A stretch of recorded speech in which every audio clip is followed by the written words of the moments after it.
text, because in our text, note with me, the prophet Elisha, that major miracle working prophet of Almighty God, is used by God to minister to some prophets, watch this, who have gotten in trouble in the process of construction.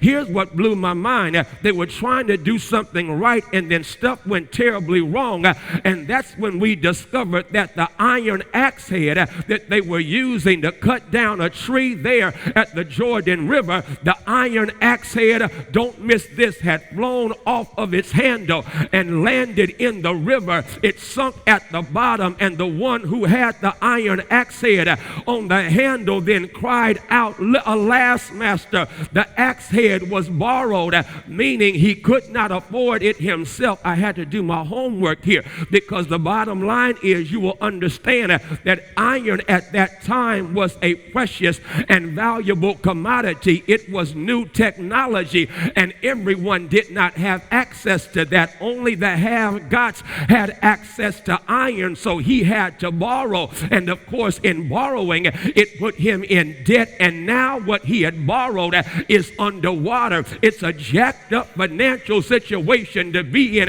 He had borrowed it, and now what he borrowed is underwater. Am I talking to somebody yet? In that you find yourself in a crisis, in a jam, because of what you've borrowed, and now that's underwater. And the question is, how do you come out of the crisis of this sinking feeling? I'm here to let you know, if you know God for yourself and you walk by faith, the good news is I serve a God who is able to move with such power in your life that even when you're down, you can look at folk who are looking down on you and say, "Don't you ever count me out, because the God I serve is able to raise me up."